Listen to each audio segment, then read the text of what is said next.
Hey there, welcome to Blushing Phoenix. Oh, I just realized I gotta set the mood. We gotta have that backlight on there. Hey everybody, welcome back to Blushing Phoenix, or welcome if this is your first time. I guess it's kind of rude to assume that you've been here before. So glad that you're here, and I hope you connect and resonate with whatever I say today, which is a surprise to me and you both.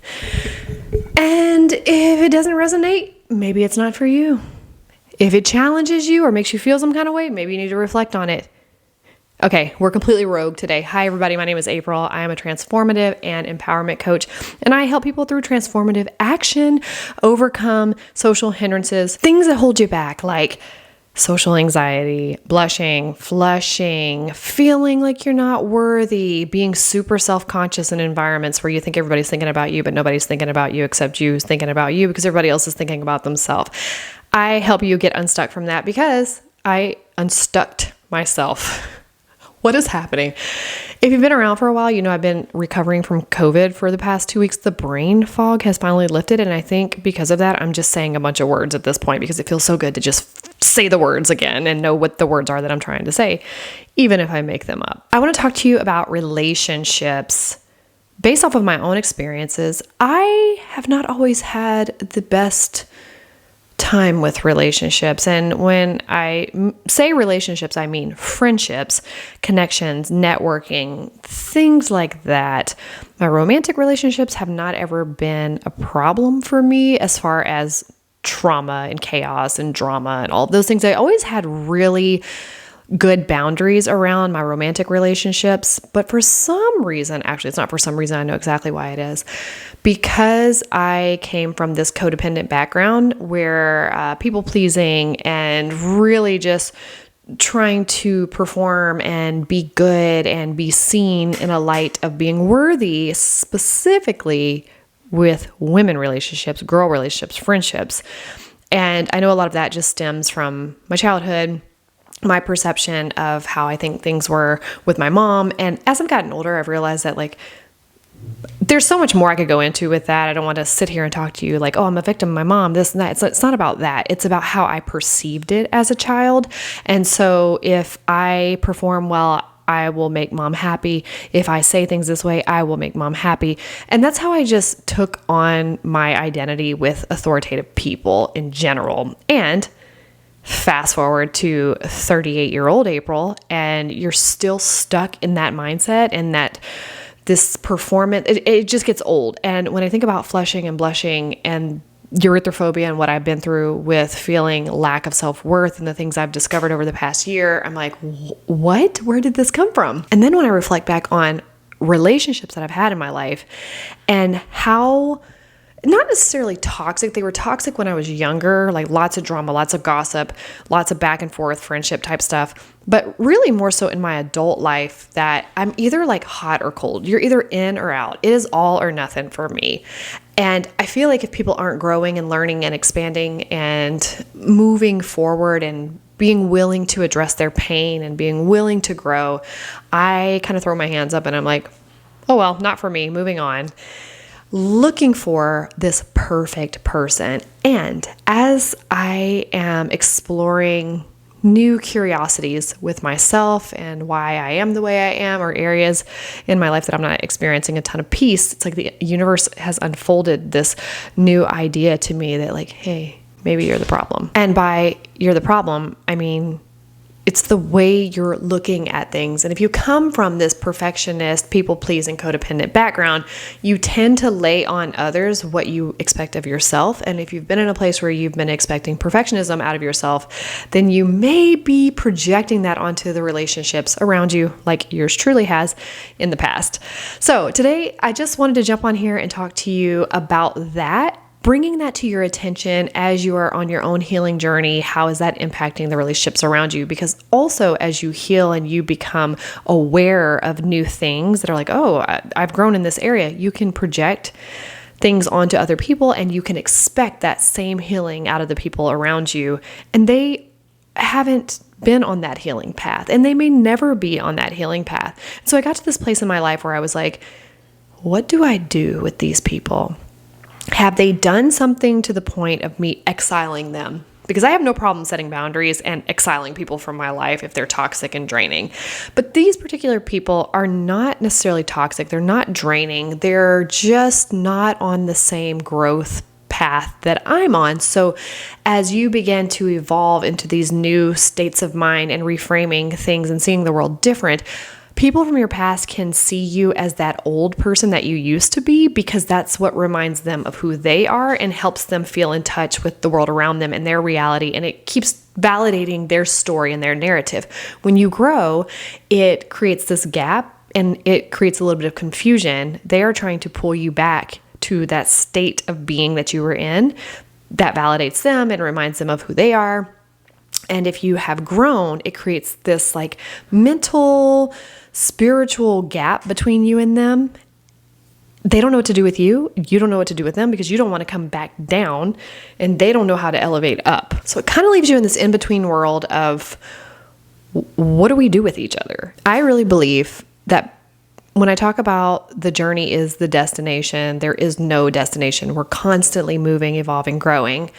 That love is such a huge part of that. And I'm so grateful to be at this part of my journey of like, what is love? What does that mean? And how do you love people where they are? And how do you really have grace for giving people the time and space that they need to grow? Because when I think about my own journey of growth and healing and people who are really impactful on that journey with me, it's the people that didn't try to make me rush through my process. It's the people that gave me space. I didn't feel judged by them. And when I look back, I'm like, holy heck, those people were so kind to stay on that path with me, because what a hot mess I was, how annoying I was. But it's like it didn't impact them. It didn't bother them. And for instance, I watch my husband, who is really great with setting boundaries and really great with communication of what his boundaries are. And I watch how he has these interactions with people, but it doesn't bother him personally. And he doesn't take his love away from those people around him. He still loves them. He just is very vocal about you're overstepping a boundary, or, whatever the case may be. With me in the past, if I have to have that conversation with somebody, I feel really disrespected and I don't even want to continue to talk to them. But for him, he just gives space for people to be who they are and work out their stuff. But he also draws his line that like, I'm not emotionally going to join you on that unless you invite me into your world to emotionally join you on that. And if you invite me into your world to speak into your world, I will speak into your world. You have to know that I love you and care about you, because I'm not going to preface everything I say with that. And for me, coming from a background of codependency and people pleasing, I'm like, that is terrifying. You're just telling them how you feel. You're not like overly emotionally impacted by the decisions that they're making. And he's like, no. I mean, that's their world. And I've been practicing a lot lately, practicing if I'm in a room with people, strangers, or if I know them, where I am and where they are physically in that space. Being able to go through this exercise in my mind that like, I am here, they are there. This is where I end, this is where they begin. Because if you've been in those entanglements of people pleasing, you are so used to thinking for people, caring for people, feeling for people, that you don't know where you end and they begin. And that creates problems in and of itself, because now you are constantly absorbing the energy in the room, the feelings in the room, and you call yourself an empath, which intuitive empath, I get it. I am one of those people as well. But you can say like, oh, I'm so empathic, when truly you just don't have clear boundaries and you don't know how to cut off where you end and other people begin. So you're constantly feeling and absorbing everybody else's energy, because that's a survival skill for you. It's safety mechanisms that we have in our toolbox to stay safe and alive. Oh, look at me. Got some little flush going on. Oh, this is a good time to talk about this, because it's been a while since I have had flushing going on. It's definitely not happening. Oh my God, this chair. It's not happening in all the time, uncontrollably. I actually had a coffee meeting this morning with someone, and not one time did I flush. But then I went around my CEO later in the afternoon, and I was flushed like crazy. And I was thinking about that as it was was happening, I was like, I have to continue to show up in these environments where I'm triggered. I talked about this in my last video. I have to continue to show up in environments where my body has felt unsafe before so that my body can learn that we're actually in a safe environment and we don't need to freak out about this anymore. I've also noticed that I have a lot of congestion coming out of this COVID thing. It makes me really tired and fatigued in the afternoons, and I start to flush over the past couple of weeks because I think my nervous system is just taxed and exhausted.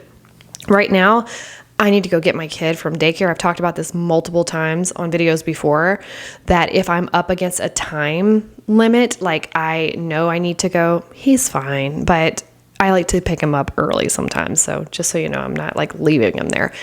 But because I have it in my mind that I need to pick him up early, and I was like, you know what, I actually want to record a video because I've got a lot of things on my mind that I would love to just kind of to you. So if it's helpful, you're welcome. If it's making you feel anxious, sorry. I feel very ADHD right now. But because I know that I'm getting close to like that time limit and I need to hurry up, I need to go get him, this happens because my body has started to realize when it is like, in certain videos I've called it like a betrayal, like I am cutting into my own time right now. I know that I'm fine because I still have time and it's fine, and I actually want to be making this video right now, but my body is like, hey, you said you were going to go get your kid, because in the past I have chosen my career or my projects and things that I want to do over my children, meaning like leaving them at daycare a little bit longer, being late to pick them up from something from school, even if it's just like 3 or 4 minutes, but again, he's fine. But anyway, I wanted to share that with you because I've noticed that I have not been flushing hardly at all. And then this past couple of weeks, I've had more flushing happening, especially the past week, because I'm still getting over this COVID thing and I feel so fatigued in the afternoons. So, speaking of COVID, there's so much squeaking going on.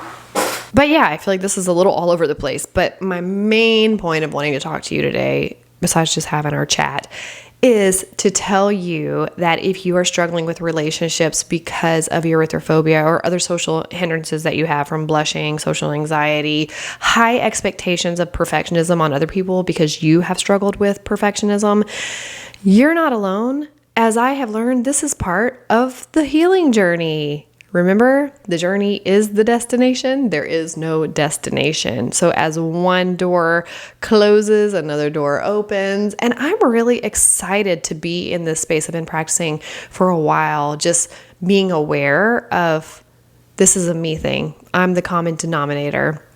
This is an area that I need to explore without judgment and pure curiosity. And I'm excited to be triggered, to open up to new ideas, to challenge my way of thinking, that the programming in my brain that's kept me safe for so long. We're just breaking that down. And I did say to my husband, as I started this journey, I was like, hey, I need you to watch me and be aware. When I start talking to you and I start complaining and I start getting agitated, challenge me. Now I realize when I say that to him, he will do it. And it's not going to feel great when he challenges me, because when he's challenging, it's going to be breaking a brain loop. It's going to be tearing down neurons that are firing together that have made this bond. We've got to break those things up. Yeah, we got to break those things up. That didn't sound right coming out. We got to break those things up and we have to put something new in its place. And there is a pain point in that. But when you realize, like, it's not personal, the identity that I've created in my mind, we need to allow that thing to expand and shift and unfold as it needs to. I think so much of the reason why people deal with those social hindrances, blushing included, is because we have created these confines in our mind of who we are and how we should be. And we're not open to any other idea, even the idea of not being a person that blushes. When I got to a place of realizing that I don't have to be a flusher or a blusher, that doesn't have to be who my identity is, even if it is happening. This is just me. It's just me. Whether that happens or not, it doesn't matter. I'm so much more than that. And so are you. So if you're in a place where you are in and out of these relationships, and that may be romantic relationships for you, I may not be the best expert to talk about that. But as far as relationships in general, communication and boundaries, and you being an individual and them being an individual, those healthy things play into any relationship, regardless of what kind of relationship it is. And if you're struggling in relationship and you are the common denominator, which if it's a pattern in your life, you're the common denominator. It may be them, but it's who you're choosing and who you're getting in these close relationships with. That's still you. And you can't control them. So you can only control yourself and dive into your thought patterns and what you're attracting in your life. And so when I look at these loops in my story since I was a kid, I'm like, ooh, that's a me problem. Yeah, we gotta explore that. And it's like having the bar set so high that people just cannot hit the bar, because I'm looking at other people and I'm expecting it of myself, or I've been expecting that of myself in the past, that I think everybody else should be able to meet those expectations as well. When I've discovered that even I can't meet those expectations, that's it. I'm not perfect. I will never be perfect, nor do I want to be perfect. And the idea of perfectionism is an old wound from way back in the day that kept me alive in my mind, in my psyche, in my nervous system. And just like things in regards to performing and being everything to everybody, that was a survival mechanism in the past. And as I explored those things, I realized that is not needed anymore. I don't need that here. So when I think about perfectionism and not letting people be who they are and where they are and championing them as they are on their own journey, that's me looking at me, holding everybody else to that expectation, and then realizing that they can't meet the expectation. So I almost sabotage it by setting the bar to perfection. And if you can't meet perfection, then you can't be in my posse. And they can't hit the bar. So it's a sabotage approach of sabotaging relationships before you can actually get to a place of pain in those relationships. It's pretty interesting, huh? Anyway, I just invite you to ponder that. If you feel like you're having trouble in your relationships or anything that's happening in your life that you seem to be the common denominator and it's stealing your peace, ask about it. Check in on it. Talk to somebody who you trust and you know has your best interests at heart, and ask them, what are my blind spots? What am I missing? What have you seen in my life? A lot of times, if we actually came to our closest people with curiosity and asked them, where are my blind spots? What are the patterns that you see in my life?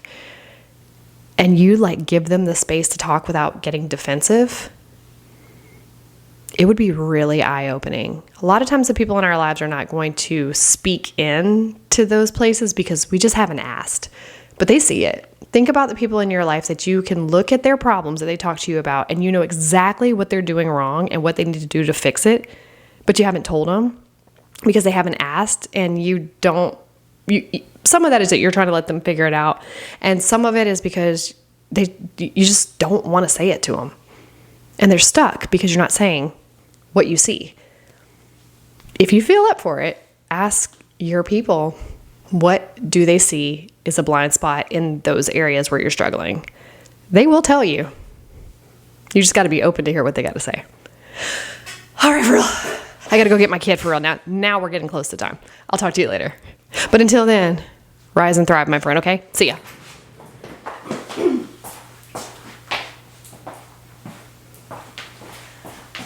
That was just for theatrics. I got to go. Bye. So rise up, rise up, rise up. When you've had enough, when the crowd gets rough, gotta stand up straight.